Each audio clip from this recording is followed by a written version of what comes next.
Assalamualaikum. Welcome to Ramzan Kalam channel. Juma Mubarak. So இன்றைக்கி நம்மளுடைய special lunch வந்து பிரியாணி தான். ஸோ பிரியாணி ப்ளஸ் வந்து இந்த கோதுமை கஞ்சின்னு ஒன்று வைப்போம், அது ப்ளஸ் தக்காளி ஜாம் இதெல்லாம் வந்து தான் இன்றைக்கி வீடியோவில் ஷேர் பண்ணிக்க போகிறேன். ஸோ சும்மா ஸ்பெஷலாக நான் வந்து 1 kg வந்து பிரியாணி செஞ்சுருக்கேன். ஸோ அதுக்கு வந்து நான் ஒரு 7 வெங்காயம் ப்ளஸ் ஒரு 4-5 தக்காளி நான் எடுத்துக்கிறேன். ஸோ வெங்காயம் சீவுறது வந்து கொஞ்சம் டிஃபிகல்ட்டு தான், அதாவது நம்ம கட் பண்ணுறது, அது நம்மள்ட்ட எந்த ஒரு சாப்பிங் மிஷின்லாம் கிடையாது. ஸோ அதனால் நான் ஒரு டெக்னிக் ஃபாலோ பண்ணுறேன், இது எங்கள் அம்மா சொல்லி கொடுத்தது தான். ஸோ நிறைய வெங்காயம் இருக்கிறதுனால எனக்கு வேலை வேறு நிறைய இருக்கிறதுனால டைம் கம்மியாக இருக்கிறதுனால இந்த மாதிரி இந்த பச்சி சீவுற கடையில் வந்து நான் சீவிக்கிட்டேன். ஸோ ரொம்ப ஸ்லைஸாக ரொம்ப கம்மியான டைமில் சீவிடுச்சு, ஆனால் கை ரொம்ப கவனமாக வந்து சீவிக்கணும். ஸோ நான் இதுக்கு வந்து ஒரு 9 பச்சை மிளகாய் எடுத்துக்கிட்டேன். ஸோ நான் இங்கே வந்து 12 பச்சை மிளகாய் எடுத்துக்கலாம், நான் கம்மியாக காரம் சீக்கிறதுனால வந்து அப்படி எடுத்துக்கிட்டேன். ஸோ புதினா மல்லாம் கொஞ்சம் வதங்கின மாதிரி இருக்கும், ஆனால் நான் செய்யும்போது ஃப்ரெஷ்ஷாக போட்டிருப்பேன். ஏன்னா எனக்கு அதுக்கப்புறம் தான் வந்து காய் வண்டி வந்து அப்புறம் நான் வாங்கினேன். ஸோ இதனோட மெஷர்மெண்ட் எல்லாம் உங்களுக்கு போக கொடுத்துருக்கேன். இதில் வந்து இதனுடைய அளவு எல்லாமே நான் உங்களுக்கு இமேஜ்லேயே கொடுத்துருக்கேன். நீங்கள் ஸ்க்ரீன்ஷாட் எடுத்து வச்சுக்கிட்டு நீங்கள் அதை பார்த்து கிளியராக புரிஞ்சுக்கலாம். ஃபஸ்ட்டு வந்து நான் மட்டன் வாங்கிட்டேன். மட்டனை வந்து நான் வந்து குக்கரில் தான் வந்து விசில் வைக்க போகிறேன். ஏன்னா நம்ம ஊரில் உள்ள மட்டன்லாம் வந்து அந்தளவுக்கு வந்து சாஃப்டாக இருக்க மாட்டேங்குது, ஆனால் பார்க்கறதுக்கு நல்லா சாஃப்டாக தான் இருந்துச்சு. ஆனால் அது வந்து ஒரு 8 விசில் 9 விசில் வச்சா தான் வந்து அது நல்லா வேகுது. அதனால தான் நான் முன்னாடியே வந்து குக்கரில் வந்து ஒரு 8 விசில் கிட்டே வச்சேன்.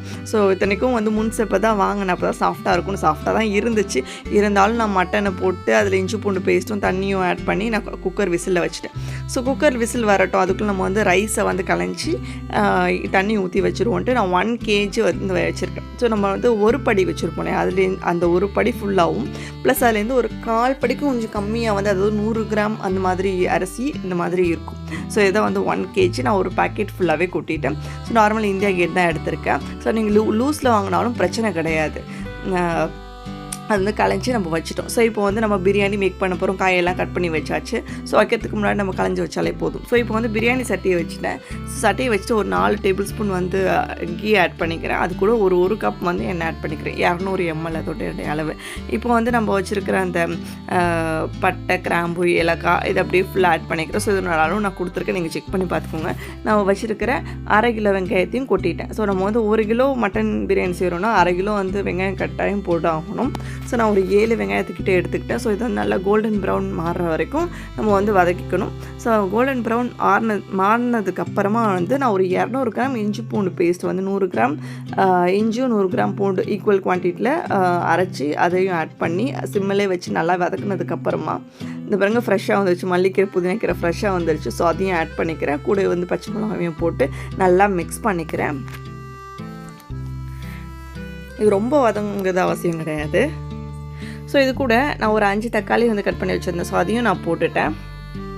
இதுக்கு வந்து தாளிச்சா வைக்க போகிறதில்ல, அதனால் எனக்கு கொஞ்சம் மசாலாவாக இருக்கணும் அப்படிங்கிறனால கொஞ்சம் ஒரு தக்காளி மட்டும் எக்ஸ்ட்ரா ஆட் பண்ணேன், இல்லை 4 தான் போட்டிருப்பேன். ஓகே, நம்ம வந்து தக்காளியை போட்டு கொத்தக்கூடாது, அந்த மாதிரி வதங்க விட்டுறணும். அடுத்து மிளகாய்த்தூள் வந்து 1 டீஸ்பூன் மட்டும் 2 டீஸ்பூன் மட்டும் ஆட் பண்ணிக்கிட்டேன். ஏன்னா எனக்கு காரம் ரொம்ப வேணாம் அப்படிங்கிறதுனால, காரம் கம்மியாக இருக்கிறதுனால நான் அப்படி ஆட் பண்ணிக்கிட்டேன். நீங்கள் தேவைப்பட்டால் பச்சை மிளகா கட்டாயம் ஒரு 12 பச்சை மிளகா போட்டுக்கோங்க. ஸோ இப்போ வேக வச்ச மட்டனையும் அந்த தண்ணியை வந்து நான் அளந்து ஆட் பண்ணிக்குவேன். ஸோ மட்டனை முன்னாடி கொட்டிடுறேன். ஸோ நான் முன்னாடியே கொட்டிட்டேன், ஆனால் எனக்கு பிரியாணியில் சாப்பிடும்போது அந்தளவுக்கு குழஞ்சா மாதிரிலாம் இல்லை, அதுதான் நம்ம ஊர் கறின்னு சொல்லலாம். ஸோ நான் கொஞ்சம் டவுன் சைடு சிட்டி சைடெலாம் வாங்கினோன்னா நல்லா சாஃப்டாக இருக்கும், வில்லேஜ் சைடில் அந்தளவுக்கு சாஃப்டி இல்லை, அதனால தான் நான் அந்த மாதிரி பண்ணிக்கிறது. இல்லைனா டேரெக்டாக கூட சட்டிலே போட்டு வேக வச்சிடலாம் மட்டனு. ஸோ இப்போ வந்து ஒரு 1/2 லெமன் ஜூஸை மட்டும் புழிஞ்சு விட்டுக்கிறேன். ஸோ நம்ம 1/2 லெமன் ஜூஸு ப்ளஸ் தயிர் 1 கப்பு போட்டேன், ஆனால் அதில் காட்டலை, இப்போ தான் நான் வீடியோ எடுத்து பார்க்கும்போது தான் தெரிஞ்சுது. ஸோ நீங்கள் தயிர் 1 கப் கட்டாயம் ஆட் பண்ணிக்கோங்க. புளிக்காத தயிராக இருந்தால் நல்லது. கடைசியாக நீங்கள் புளிப்பு வந்து டேஸ்ட் பண்ணி பாருங்கள், புளிப்பு இல்லைன்னு ஃபீல் ஆனிச்சுன்னா ஒரு 1/2 லெமன் கூட புழிஞ்சு ஊற்றிக்கோங்க.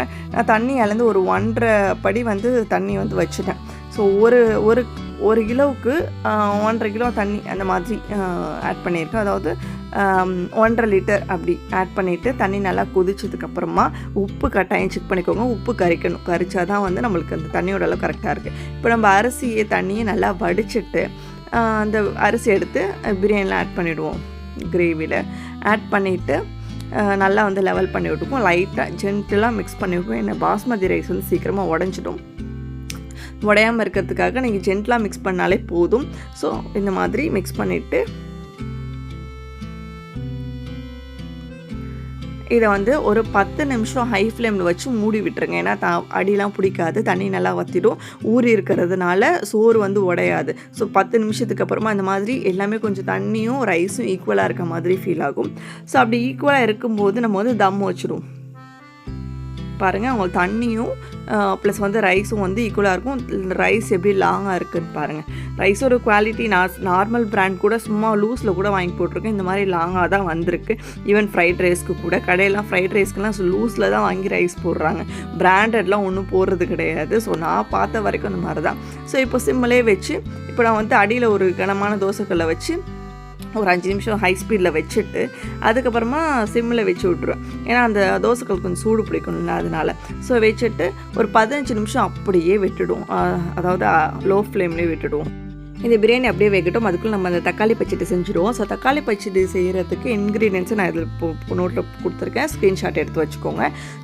இப்போ வந்து நான் ஒரு 4 தக்காளியை வந்து அவிச்சிக்கிறேன். ஸோ தண்ணி ஊற்றி 4 தக்காளியை வச்சுட்டு ஃபுல்லாக மூடி போட்டு கொஞ்சமாக உப்பு மட்டும் போட்டுட்டு இந்த மாதிரி பாயில் பண்ணி விட்டுக்கிறேன்.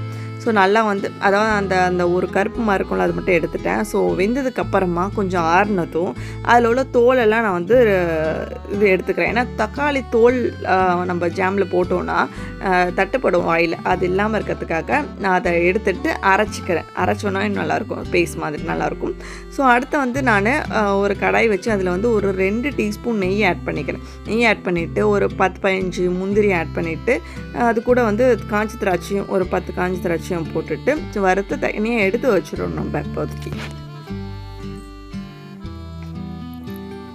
நீங்கள் இது கடைசியில் கூட தாளித்து போட்டுக்கலாம். ஆனால் இதுக்கு இன்னொரு ஒரு பாத்திரம் எடுத்துக்கணுங்கிறதுனால தான் முன்னாடியே நான் வந்து பண்ணிடுறேன். ஸோ இப்போ வந்து நம்ம தக்காளி ஜாம் அரைச்சி வச்சுருக்கோம் இல்லையா பேஸ்ட்டு, அதை வந்து கடாயில் ஊற்றிட்டு இதை வந்து கொஞ்சம் கிண்டி சும்மா கம்மியாக ஒரு பிஞ்ச் வந்து உப்பு மட்டும் போட்டுட்டு நல்லா மிக்ஸ் பண்ணி சிம்மிலே வச்சு மூடி விட்டுருவோம்.